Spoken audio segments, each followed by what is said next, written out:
Hi ಎಲ್ರಿಗೂ ನಮಸ್ಕಾರ. Welcome to the channel. ಇವತ್ತಿನ ವ್ಲಾಗಿಗೆ ಎಲ್ರಿಗೂ ಕೂಡ ಸ್ವಾಗತ. ನಾನಿವತ್ತು ತುಂಬ ಸುಂದರವಾಗಿರುವಂತಹ ಒಂದು ದೇವಸ್ಥಾನಕ್ಕೆ ಕರ್ಕೊಂಡು ಹೋಗ್ತಾ ಇದ್ದೀನಿ. ಬಹಳಷ್ಟು ಫೇಮಸ್ ಆಗಿರುವಂತಹ ದೇವಸ್ಥಾನ ಇದು. ಸೊ ಇವತ್ತು ನಾನು ಬಂದಿದ್ದೀನಿ ಗೌಡಗೆರೆ ಚಾಮುಂಡೇಶ್ವರಿ ದೇವಸ್ಥಾನಕ್ಕೆ. ಸಾಧ್ಯವಾದಷ್ಟು ಈ ದೇವಸ್ಥಾನದ ಬಗ್ಗೆ ಮಾಹಿತಿಯನ್ನು ಇವತ್ತಿನ ವಿಡಿಯೋದಲ್ಲಿ ಕೊಡ್ತಾ ಹೋಗ್ತೀನಿ. ಬನ್ನಿ ವ್ಲಾಗ್ನ ಸ್ಟಾರ್ಟ್ ಮಾಡೋಣ. ನಾವು ಇವತ್ತಿನ ಜರ್ನಿಯನ್ನು ಸ್ಟಾರ್ಟ್ ಮಾಡಿದ್ದು ತುಮಕೂರಿಂದ ಗೌಡಗೆರೆಗೆ 1 ತಾಸು 40 ನಿಮಿಷ ಆಗುತ್ತೆ. 78-79 ಕಿಲೋಮೀಟರ್ಸ್ ಆಗುತ್ತೆ. ಈ ದೇವಸ್ಥಾನ ಲೊಕೇಟ್ ಆಗಿರುವುದು ರಾಮನಗರ ಜಿಲ್ಲೆಯ ಚನ್ನಪಟ್ಟಣ ತಾಲೂಕಿನಲ್ಲಿ. ನಾವು ತುಮಕೂರಿಂದ ಕುಣಿಗಲ್ ಬಂದ್ವಿ. ಕುಣಿಗಲಿಂದ ಈ ದೇವಸ್ಥಾನಕ್ಕೆ ಬಂದಿದ್ದೀವಿ. ಈ ದೇವಸ್ಥಾನಕ್ಕೆ ನಾವು ತುಮಕೂರಿನಿಂದ ಬರಲಿಕ್ಕೆ ಬಹಳಷ್ಟು ಬಸ್ಗಳನ್ನ ಬಿಟ್ಟಿದ್ದಾರೆ. ತುಮಕೂರು ಟು ಗೌಡಗೆರೆ ಬಸ್ ಬಹಳಷ್ಟಿದೆ. ನಿಮಗೆ ದೇವಸ್ಥಾನದ ಹತ್ತಿರನೇ ತಂದು ಬಿಡ್ತಾರೆ. ಜಸ್ಟ್ ಒಂದು 2 ನಿಮಿಷ ನಡೆದ್ರೆ ಸಾಕು, ದೇವಸ್ಥಾನ ನಾವು ಈಸಿಯಾಗಿ ರೀಚ್ ಆಗ್ಬೋದು. ಯಾವುದೇ ಥರ ಆಟೋ ಹತ್ಕೋಬೇಕು ಆ ಥರ ಏನಿಲ್ಲ. ದೇವಸ್ಥಾನದ ಹತ್ರನೇ ನಮಗೆ ಬಸ್ಸನ್ನು ತಂದು ನಿಲ್ಲಿಸ್ತಾರೆ. ಅರ್ಧ ತಾಸಿಗೂ ಬಸ್ಸಿನ ಫೆಸಿಲಿಟಿ ಇರೋದ್ರಿಂದ ನೀವು ಆರಾಮಾಗಿ ದರ್ಶನ ಮಾಡಿಕೊಂಡು ಪ್ರಸಾದವೆಲ್ಲ ತಗೊಂಡು ಸಹ ನೀವು ಆರಾಮಾಗಿ ರೀಚ್ ಆಗ್ಬೋದು. ಗೌಡಗೆರೆ ಚಾಮುಂಡೇಶ್ವರಿ ಅಮ್ಮನ ದೇವಸ್ಥಾನಕ್ಕೆ ಭಾಳಷ್ಟು ಜನರು ಭಕ್ತರು ನಡ್ಕೋತಾರೆ. ನಾನು ಸ್ಟಾರ್ಟಿಂಗಲ್ಲಿ ಎಂಟ್ರೆನ್ಸಲ್ಲಿ ನಿಮಗೆ ತೋರಿಸಿದ್ನಲ್ಲ, ಅಲ್ಲಿ ಏನು ಕಾಯಿಗಳನ್ನೆಲ್ಲ ಕಟ್ಟಿದಾರಲ್ಲ ಅದೆಲ್ಲವೂ ಸಹ ಬೇಡ್ಕೊಂಡಿರೋದು ಆದಮೇಲೆ ಬಂದು ಕಟ್ಟಿರುವಂತಹ ಕಾಯಿಯಾಗಿರುತ್ತೆ. ಇಲ್ಲಿ ದೇವಸ್ಥಾನಕ್ಕೆ ಬಂದು ನಾವೇನಾದರೂ ಸಂಕಲ್ಪ ಮಾಡ್ಕೊಂಡು ಹೋದ್ವಿ ಅಥವಾ ನಾವೇನಾದ್ರು ನಮ್ಮ ಮನಸ್ಸಲ್ಲಿ ಬೇಡ್ಕೊಂಡು ಹೋಗಿದ್ದು ಈಡೇರ್ತು ಅಂತಂದರೆ ನಾವಿಲ್ಲಿ ಕಾಯಿನ ತಂದು ಕಟ್ಟಬೇಕಾಗತ್ತೆ. ದೇವಸ್ಥಾನ ನೋಡಲಿಕ್ಕೆ ತುಂಬ ಚೆನ್ನಾಗಿದೆ. ಬಸ್ಗಳು ಸಾಕಷ್ಟು ಬಿಟ್ಟಿದ್ರು ಸಹ ನಾವು ಹೋಗಿದ್ದು ಹಾಲಿಡೇಯಲ್ಲಿ ಹೋಗಿರೋದ್ರಿಂದ ಬಹಳಷ್ಟು ರಶ್ ಸಹ ಇತ್ತು. ಮೇಲಿಂದ ಬಸ್ಗಳು ಬರ್ತಾಯಿದ್ರು ಕೂಡ ಸಿಕ್ಕಾಪಟ್ಟೆ ರಶ್ ಇತ್ತು. ಸೊ ನೀವು ವೀಕೆಂಡ್ ಅಥವಾ ರಜೆಗಳನ್ನ ತಪ್ಪಿಸಿ ಹೋದರೆ ಆರಾಮಾಗಿ ದರ್ಶನ ಮಾಡ್ಕೊಂಬರ್ಬೋದು. ಇನ್ನು ನಮಗೆ ಬಸ್ ರಶ್ ಇದ್ದರೂ ಕೂಡ ದರ್ಶನಕ್ಕೆ ಯಾವುದೇ ಥರ ತೊಂದರೆ ಆಗಿಲ್ಲ. ಸಲೀಸಾಗಿ ದರ್ಶನವೆಲ್ಲ ಮುಗಿಸ್ಕೊಂಡ್ವಿ. ಇನ್ನು ಬೆಕ್ಕಿದ ದಿನಗಳಲ್ಲಿ ಅಂದರೆ ನಾವು ವೀಕೆಂಡ್ಗಳಲ್ಲೆಲ್ಲ ಬಂದ್ವಿ ಅಂದರೆ ದರ್ಶನಕ್ಕೂ ಕೂಡ ಕ್ಯೂ ಇರುತ್ತೆ. ಹಾಗೆಯೇ ನಾವು ವೆಯ್ಟ್ ಮಾಡಿ ದರ್ಶನ ಮಾಡ್ಕೋಬೇಕಾಗತ್ತೆ. 60 ಅಡಿ ಎತ್ತರದ ಚಾಮುಂಡೇಶ್ವರಿ ವಿಗ್ರಹವನ್ನು ನೋಡಲಿಕ್ಕೆ ಕಣ್ಣಿಗೆ ಹಬ್ಬ.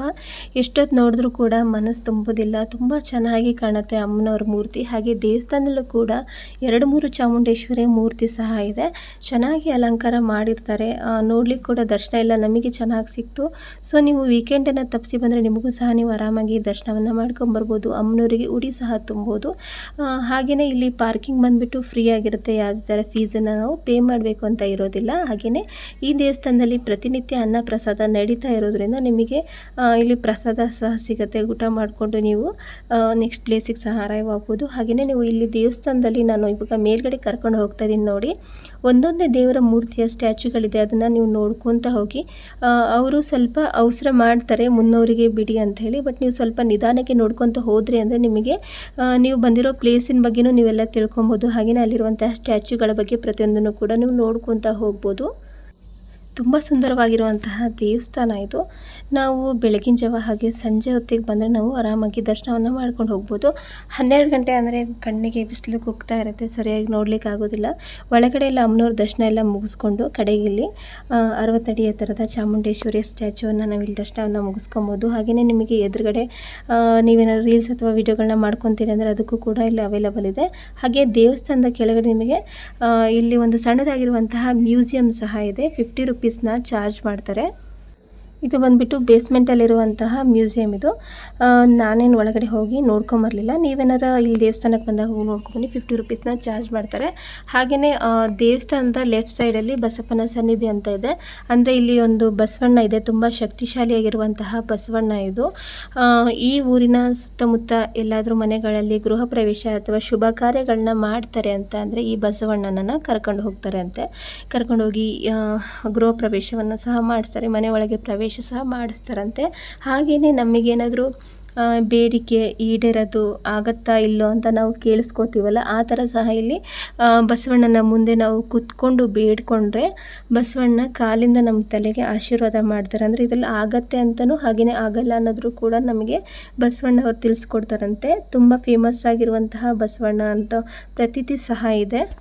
ಬಸವಣ್ಣನ ಮುಟ್ಲಿಕ್ಕೆ ಸಹ ನಮಗೆ ಅವಕಾಶ ಸಿಕ್ತು. ಬಸವಣ್ಣಿಗೆ ಕೈ ಮುಕ್ಕೊಂಡು ಇವಾಗ ಊಟ ಮಾಡೋಣ ಅಂಥೇಳಿ ಪ್ರಸಾದದ ಹಾಲಿಗೆ ಬಂದಿದ್ದೀವಿ. ಸ್ಟ್ಯಾಚ್ಯೂನ ರೈಟ್ ಸೈಡ್ ನಮಗೆ ರೂಟ್ ಇದೆ, ಪ್ರಸಾದಕ್ಕೆ ದಾರಿ ಅಂಥೇಳಿ. ಸೊ ಅಲ್ಲಿ ಬಂದರೆ ಈ ಥರ ದೊಡ್ಡದಾಗಿರುವಂತಹ ಒಂದು ಅನ್ನ ಪ್ರಸಾದದ ಹಾಲಿದೆ. ಅಲ್ಲಿ ಹೋದ ತಕ್ಷಣ ರೈಸ್ ಕೊಟ್ಟರು. ಬಾತ್ ಮಾಡಿದರು, ಬಾತ್ ತಿಂದ್ವಿ. ಹಾಗೆಯೇ ಅನ್ನ ಸಾರು ಸಹ ಕೊಟ್ಟರು. ಅನ್ನ ಸಾರು ಸಹ ಪ್ರಸಾದವನ್ನೆಲ್ಲ ತೊಗೊಂಡಾದಮೇಲೆ ಹಾಗೆಯೇ ಅನ್ನ ಪ್ರಸಾದದ ಎದುರುಗಡೆ ಈ ಥರ ಶಾಪ್ಸ್ಗಳನ್ನೆಲ್ಲ ಹಾಕಿದ್ದಾರೆ. ಬಹಳಷ್ಟು ಟಾಯ್ಸ್ಗಳಾಗಿರ್ಬೋದು, ಹಾಗೆಯೇ ಚೀಪ್ ಆ್ಯಂಡ್ ಬೆಸ್ಟ್ ಪ್ರೈಸಲ್ಲಿ ಎಲ್ಲ ಥಿಂಗ್ಸ್ಗಳನ್ನ ಸಹ ಹಾಕಿದ್ದಾರೆ. ಇಲ್ಲಿನ ಸೆಂಟರ್ ಆಫ್ ಅಟ್ರಾಕ್ಷನ್ ಬಸವಣ್ಣ ಆಗಿರೋದ್ರಿಂದ ಬಸವಣ್ಣನ ಮೂರ್ತಿಗಳಂದರೆ ಜೋಡಿ ಬಸವಣ್ಣನ ಮೂರ್ತಿ ಸಹ ಇಟ್ಟಿದ್ದಾರೆ. 100 ರೂಪಾಯಿಗೆ 2 ಅಂತೆ. ತೊಗೊಳ್ಳೋರು ಬೇಕಾದ್ರೆ ತೊಗೊಂಡೋಗಿ ಮನೇಲಿ ಇಟ್ಕೊಬೋದು. ಸೊ ನಾವೊಂದು ತೊಗೊಂಡ್ವಿ. ಬೇಸ್ಮೆಂಟಲ್ಲಿ ಒಂದು ಮ್ಯೂಸಿಯಂ ಇದೆಯಲ್ಲ, ಅದರಲ್ಲಿ ಒಂದು ತೇಲುವ ಕಲ್ಲು ಸಹ ಇದೆ. ಅದನ್ನು ಸಹ ನೀವು ನೋಡ್ಕೊಂಬನ್ನಿ. ಆ ಕಲ್ಲು ಬಂದುಬಿಟ್ಟು ತ್ರೇತಾಯುಗದ ಕಾಲದ್ದು ಅಂತ ಹೇಳ್ತಾರೆ. ರಾಮಾಯಣ ಕಾಲದಲ್ಲಿ ಸೇರುವಂಥ ಕಲ್ಲದು. ಸಮುದ್ರದ ಮೇಲೆ ಕಲ್ಲನ್ನು ಹಾಕಿದಾಗ ಎಲ್ಲ ಕಲ್ಲು ಸಹ ಮುಳುಗಬೇಕಾದ್ರೆ ಸಮುದ್ರ ರಾಜ ಹೇಳ್ತಾರಲ್ಲ, ಶ್ರೀರಾಮನ ಹೆಸರು ಬರೆದು ಹಾಕಿರುವಂಥ ಕಲ್ಲು ಯಾವುದು ಸಹ ನಾನು ತೇಲಿಕ್ಕೆ ಬಿಡೋದಿಲ್ಲ ಅಂದ ತಕ್ಷಣ ಶ್ರೀರಾಮನ ಹೆಸರನ್ನು ಆಂಜನೇಯ ಸ್ವಾಮಿ ಬರೆದು ಹಾಕಿರ್ತಾರೆ. ಆ ಕಲ್ಲು ತೇಲ್ತಾ ಇರುತ್ತೆ. ಸೊ ಅಂಥದ್ದೇ ಕಲ್ಲು ಅಂತ ಹೇಳಿ ಅಲ್ಲಿ ಹಾಕಿದ್ದಾರೆ. ನೀವು ಹೋಗಿ ಒಂದ್ಸಲ ಮ್ಯೂಸಿಯಮ್ಗೆ ಹೋದಾಗ ನೋಡ್ಕೊಂಬನ್ನಿ. ನೋಡುವಂಥದ್ದು ಬಹಳಷ್ಟು ಇದೆ. ನಾವು ಮ್ಯೂಸಿಯಮ್ಗೆ ಹೋಗ್ಲಿಕ್ಕಾಗಲಿಲ್ಲ, ಯಾಕಂದರೆ ನಾವು ನೆಕ್ಸ್ಟ್ ಬೇರೆ ಪ್ಲೇಸಿಗೆ ಹೋಗಬೇಕಿತ್ತು. ಸೊ ಹಾಗಾಗಿ ಸ್ವಲ್ಪ ಹರಿಲಿದ್ವಿ ನಾವು.